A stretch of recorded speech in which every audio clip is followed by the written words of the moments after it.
የጣቶቻችን ርዝመት ከሰው ሰው የተለያየ ነው። ይህ የጣቶቻችን መበላለጥ በአጋጣሚ የመጣ ሳይሆን ነፍሳችን በዚህ ምድር ላይ ያላትን ተልእኮና የሕይወት ጉዞአችንን የምታሳይበት ካርታ በመሆኑ ነው። ጣቶችን በማየት ብቻ ስለ ማንነታችንና ስለ ወደፊት ዕጣ ፈንታችን ብዙ ነገሮችን ማወቅ ይቻላል። በእጅ ንባብ ፓልምስትሪ ጥበብ መሠረት የእጅ ጣቶች ርዝመትን በመመልከት በተለይ ሁለቱ ጣቶች ማለትም የአመልካች ጣትና የቀለበት ጣት ንጽጽር ስለ ባህሪያችን፣ ስለ ዕድላችን፣ በሕይወት ምን ያህል ስኬታማ እንደምንሆን ማወቅ እንደሚቻል ያስረዳሉ። አመልካች ጣታችሁ ከቀለበት ጣታችሁ ይረዝማል ወይስ ቀለበት ጣታችሁ ይረዝማል ወይስ እኩል ናቸው? ዛሬ በእነዚህ የርዝመት ልዩነቶች ውስጥ የተደበቁትን የስኬት፣ የሀብት፣ የባህሪና የመንፈሳዊ ጥንካሬ ምስጢሮችን አንድ በአንድ እንፈታለን። እስከ መጨረሻ አብራችሁን ቆዩ። አንደኛ፣ አመልካችና የቀለበት ጣት እኩል ሲሆኑ። በእጅ ንባብ ፓልምስትሪ ጥበብ መሠረት አመልካች ጣትና የቀለበት ጣት እኩል ርዝመት ሲኖራቸው በሕይወት ውስጥ እጅግ ብርቅዬ የሆነ ሚዛናዊነት መኖሩን ያሳያል። እነዚህ ሰዎች ግጭት የማይወዱ፣ ከሁሉም ጋር በሰላም መኖር የሚመርጡ፣ የሰዎችን ግጭት የመፍታትና በሁኔታዎች መካከል ሚዛን የመጠበቅ ተሰጥኦ አላቸው። የሁለቱ ጣቶች እኩልነት የሚያሳየው ሕይወቱ ውስጥ ከፍተኛ መዋዠቅ፣ ከፍታና ዝቅታ እንደማይኖርና ወጥነት ያለው ጉዞ እንደሚኖር ነው። ስኬት በድንገት መጥቶ በድንገት የሚጠፋ ሳይሆን በሂደት የሚገነባና የሚጸና መሆኑን ነው። አብዛኞቹ እንደዚህ አይነት ጣት ያላቸው ሰዎች ባለጸጋ ሆነው ይወለዳሉ፣ ሕይወታቸውንም በባለጸግነት ያጠናቀቃሉ። ከ25 እስከ 30 ዓመት ባለው የዕድሜ ክልል ውስጥ የደረሱበት የኑሮ ደረጃ ወይም ሀብት እስከ ሕይወታቸው ፍጻሜ ድረስ ሳይቀየር አብሯቸው ይዘልቃል። በድህነት ውስጥ ያሉ ከሆኑም ሁኔታው ረጅም ጊዜ ሊቀጥል እንደሚችል ያሳያል። ስሜታዊነትና ምክንያታዊነት በእነሱ ውስጥ እኩል ስለሚሰሩ በሕይወታቸው ላይ የሚሳሳቱ ውሳኔዎችን የመወሰን ዕድላቸው አነስተኛ ነው። ሰዎችን የማዘዝና የመሳብ ችሎታቸው እኩል ስለሆነ በሥራ ባልደረቦቻቸው ዘንድ ተወዳጅ መሪ ይሆናሉ። ከሀብት አንጻር እኩል ጣት ያላቸው ሰዎች አያያዛቸው መካከለኛና አስተማማኝ ነው። ገንዘብን ለዝና ብለው አያባክኑም ወይም ለሀብት ብለው ብቻ አይቆጥቡም። ለኑሮ አስፈላጊ የሆነውንና ለደስታ የሚያስፈልገውን በደንብ ለይተው ያውቁታል። እንደ ቀለበት ጣት ረጅም ሰዎች ከፍተኛ አደጋ ውስጥ አይገቡም። እንደ አመልካች ጣት ረጅም ሰዎች ደግሞ በጣም ጠንቃካ አይደሉም። በመሆኑም ሀብታቸው በጊዜ ሂደት እያደገ ይሄዳል። የእነዚህ ጣቶች እኩል መሆን በቁሳዊ ዓለምና በመንፈሳዊ ዓለም መካከል ያለውን ድንበር በደንብ እንዲያውቁት ያደርጋቸዋል። ከመጠን በላይ ዓለማዊ ወይም ከመጠን በላይ መናኝ አይሆኑም። የእነሱ ዕድል የሚመጣው ከትውውቅ ወይም ከድንገተኛ ስጦታ ሳይሆን በሰላማዊ ባህሪያቸው ከሚሳቡ መልካም አጋጣሚዎች ነው። ብዙ ጊዜ አስቸጋሪ ሁኔታዎች ውስጥ ቢገቡ እንኳን ሁኔታው ሳይባባስ መፍትሄ የማግኘት ዕድላቸው ሰፊ ነው። በትክክለኛው ጊዜ በትክክለኛው ቦታ የመገኘት ዕድል በብዛት ይገጥማቸዋል። በጣም አይኮራሩም፣ ግን ደግሞ ዝቅ አይሉም። በጣም አይሰጡም፣ ግን ደግሞ አይሰስቱም። ይህ ሚዛናዊነት በሕይወት ውስጥ ትልቅ የመረጋጋት ኃይል ይሰጣቸዋል። እንዲህ አይነት ጣት ያላቸው ሰዎች በአብዛኛው ረጅምና ሰላማዊ ሕይወት የመኖር ዕድላቸው ሰፊ ነው። በሕይወት ውስጥ ውሳኔዎችን የሚወስኑበት ጊዜ ይህንን ሚዛናዊነት ስሜት ይከተሉታል።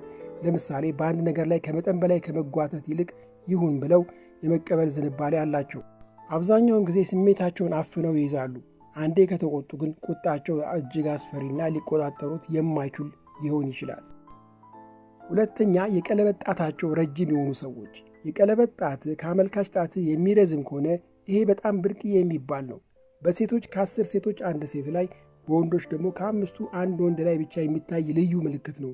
ይሄ በአጋጣሚ የሆነ ሳይሆን ነፍስ ልዩ ተሰጥኦና ተልእኮ ይዛ ወደዚህ ምድር እንደመጣች የሚያሳይ ምልክት ነው። በጥንታዊ ግሪክ እና ሮም ቀለበት ጣት በቀጥታ ከልብ ጋር የሚገናኝ የፍቅር የደም ስር እንዳለው ያምኑ ነበር። ለዚህ ነው የጋብቻ ቀለበት በዚህ ጣት ላይ የሚደረገው። አመልካች ጣታቸው ረጅም የሆኑ ሰዎች የወንድ ሆርሞን ወይም ቴስቴስትሮን ተጽዕኖ ይበልጥ ያረፋባቸው ናቸው። የቀለበት ጣታቸው ረጅም የሆኑ ሰዎች ንቁ ናቸው። የውሳኔ ሰጪነትና የመሪነት ብቃት አላቸው። በተጨማሪም የቦታ አጠቃቀምና የሂሳብ ችሎታቸው ከፍተኛ እንደሆነ ይነገራል። በተለይ በንግድና በስፖርት ደፋር ውሳኔ የመወሰን ብቃት አላቸው። እጅግ ብልህ፣ ጥሩ ጸሐፊ፣ የጥበብ ወይም የሙዚቃ ሰው ወይም ስኬታማ ነጋዴ ብዙ ጊዜ በንግድና ኢንቨስትመንት ስኬታማና ከፍተኛ ገቢ ያላቸው ይሆናሉ። የጡንቻ ጥንካሬና የሰውነት ብቃት አላቸው። የቀለበት ጣታቸው ረጅም የሆኑ ሰዎች እድል ወደ እነሱ የሚመጣው በትግልና በልፋት ሳይሆን ባልታሰቡ አጋጣሚዎች ነው። ለምሳሌ ያላሰቡት ሁኔታ ወደ ትልቅ እድል ይቀየርላቸዋል። ሊተዉት የነበረው ሥራ አዲስ መንገድ ይከፍትላቸዋል። በጨነቃቸው ጊዜ ካልታሰበ አቅጣጫ የድጋፍ እጅ ይዘነዘርላቸዋል። ይሄ የሆነው በአጋጣሚ ሳይሆን የእነሱ የቀለበት ጣት ካለው ጠንካራ ውጫዊ ኃይል ጋር የተያያዘ በመሆኑ ነው። ብዙዎቹ የቀለበት ጣታቸው ረጅም የሆኑ ሰዎች ሌሎችን ለመርዳት ሲሉ ራሳቸውን ይረሳሉ። የቀለበት ጣት ረጅም ከሆነ ውስጥ ሹክ የሚልህ የሚመራህ መንፈስ በለው ወይም ረዳት መልአክ አለህ። ለምን ብለህ ሳትጠይቅ ይህንን ድምፅ ተከትለ እርምጃ እንድትወስድ ይመከራል። ጠበኛ የመሆንና ለጠብ የመቸኮል ባህሪ ሊኖራቸው ይችላል። ሰዎች ሳይናገሩ በውስጣቸው ያለውን ስሜት የማወቅ ብቃት አላቸው። ሁኔታዎችን የመረዳት ችሎታቸው ልዩ በመሆኑ ብዙ ሰዎች ምክር ፍለጋ ወደ እነሱ ይመጣሉ። የሚገርመው ድንገተኛ አጋጣሚዎችን ያስተውላሉ። ከዚህ ቀደም አይተውት የማያውቁት ቦታ ወይም ሰው የማወቅ ስሜታቸው በብዛት ይገጥማቸዋል። በመንፈሳዊ ዓለም እነዚህ ሰዎች ላይት ወርከርስ ወይም ዓለምን በብርሃን የሚጠግኑ ተብለው ይጠራሉ። ብዙ ጊዜ ዕድልና ሀብት በእናንተ ዙሪያ ይሽከረከራል እንጂ በእናንተ ዘንድ አይረጋም፣ አይቀመጥም።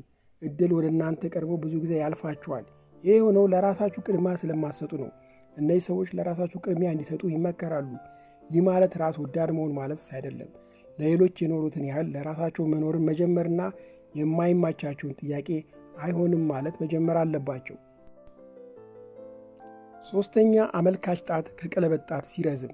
አመልካች ጣታችሁ ረጅም የሆኑ ሰዎች የሴት ሆርሞን ኤስትሮጅን ተጽዕኖ ይበልጥ ያረፈባቸው ናቸው። እነዚህ ሰዎች በንግግር ሰዎችን በማስተማርና የሌሎችን ስሜት በመረዳት ረገድ ወደር የሌለው ተሰጥኦ አላቸው። በቃላት የመግባባትና ረቂቅ ነገሮችን በንግግር የመግለጽ ችሎታቸው የላቀ ነው።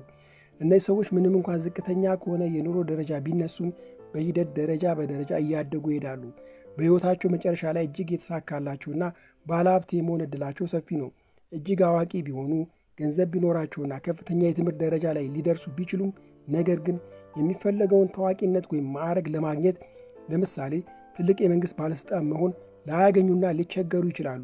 ለምሳሌ አንድ ሰው ታዋቂ ፕሮፌሰር ወይም ከፍተኛ የመንግሥት ባለሥልጣን መሆን ቢፈልግም በሆነ ድርጅት ውስጥ ደሞዝተኛ ሆኖ ሊቀር ይችላል። እውቀቱ ቢኖርም የሚፈለገውን ታዋቂነት ወይም ማዕረግ ለማግኘት ይቸገራሉ። አመልካች ጣት ረጅም ሲሆን ግለሰቡ በተፈጥሮ መሪ የመሆን ዝንባሌ አለው። የቋንቋ የመግባባት ችሎታቸውና የሌሎችን ስሜት የመረዳት አቅማቸው ከፍተኛ ነው። በራሳቸው የመወሰንና ሰዎችን የመምራት ብቃት አላቸው። በሥራ ቦታም ይህን በማኅበራዊ ሕይወት ፊት አውራሪ መሆን ይቀናቸዋል። ሁልጊዜም ወደ ላቀ ደረጃ ለመድረስ ትልቅ ግብ ይኖራቸዋል። ዝቅ ብለው መኖር ወይም መመራትን አይፈልጉም። ነገሮችን የማቀድና በስርዓት የመምራት ችሎታቸው ለስኬታቸው ዋነኛ ግብዓት ነው። በቡድን ከመስራት ይልቅ ለብቻ መሆንን ይመርጣሉ። ከማያውቃቸው ሰዎች ጋር ለመቀላቀል ስለሚቸገሩ ብዙ ጊዜ ዕድሎችን ሊያጡ ይችላሉ። አመልካች ጣታቸው ከቀለበት ጣታቸው የሚረዝሙ ወንዶች ለአለርጂ፣ ለአስምና ለልብ ህመም የመጋለጥ ዕድላቸው ከሌሎቹ በትንሹ ከፍ ያለ መሆኑን ጥናቶች ያሳያሉ። ከመንፈሳዊና ከፍልስፍና ሕይወት ጋር ጥልቅ ቁርኝነት አላቸው። ስለ ሕይወት ትርጉም፣ ስለ ፈጣሪና ስለ ተፈጥሮ ምስጢራት የመመርመር ዝንባሌያቸው ከፍተኛ ነው። ያወቁትን ለሌሎች ማካፈል፣ ሰዎችን መምከርና መምራት ያስደስታቸዋል። ብዙ ጊዜ እንደ መንፈሳዊ መሪ ወይም እንደ አማካሪ ይታያሉ። ስኬትን የሚለኩት በቁሳቁስ ብቻ ሳይሆን በውስጣቸው በሚያገኙት እርካታና ሰላም ጭምር ነው። ከሀብት አንጻር ረጅም አመልካች ጣት ያለው ሰው ሀብትን የሚያገኝበት መንገድ ከቀለበት ጣት ረጅም ሰዎች ይለያል። ሀብታቸው የሚመጣው በአመራር ቦታዎች፣ በንግድ ሥራ ወይም በልዩ ሙያቸው አማካኝነት በራሳቸው ተነሳሽነትና በሰዎች ላይ በሚያሳድሩት አዎንታዊ ተጽዕኖ እንጂ በድንገተኛ ዕድል አይደለም። በእውቀትና በጠንካራ ሥራ ላይ የተመሠረተ ቋሚ ሀብት መገንባት ይቀናቸዋል። ዕድላቸው የሚከፈተው ከከፍተኛ ባለሥልጣናት ወይም ተደማጭነት ካላቸው ሰዎች ጋር በሚኖራቸው ግንኙነት ነው። በሰዎች ዘንድ የመከበር ዕድላቸው ከፍተኛ ነው። አንዳንድ ጊዜ ሁሉንም አውቃለሁ ወይም የእኔ መንገድ ብቻ ነው ትክክል የሚል ስሜት ሲያጠቃቸው ይታያል። ሰዎችን ከልክ በላይ ለመቆጣጠር ስለሚሞክሩ በማኅበራዊ ግንኙነታቸው ላይ መሰናክል ይሆንባቸዋል። እንግዲህ ስናጠቃልለው አመልካች ጣት የሚረዝም ከሆነ የተፈጥሮ መሪነትና መንፈሳዊ ጥበብ የእናንተ መገለጫዎች ናቸው። የቀለበት ጣት የሚረዝም ከሆነ ማራኪነት፣ የፈጠራ ችሎታና ደረጃ በደረጃ የሚመጣ ትልቅ ስኬት ይጠብቃችኋል። እኩል ከሆኑ ደግሞ እጅግ ብርቅዬ የሆነው ሚዛናዊነትና መረጋጋት አላችሁ ማለት ነው። ዋናው ቁም ነገር ይህንን እውቀት ተጠቅሞ ጠንካራ ጎናችንን ማሳደግና ድክመቶቻችንን ማረም ላይ ነው። ዕጣ ፈንታችንን በከፊል እጃችን ላይ ቢጻፍም የቀረውን የምንጽፈው ግን በምናደርገው ጥረትና በምንወስነው ውሳኔዎች መሆኑን እንዳትረሱ። የእናንተ የትኛው ጣት ይረዝማል? ኮመንት ላይ ጻፉልኝ። እያንዳንዱን ኮመንት ለማንበብ ዝግጁ ነኝ። ሰላም።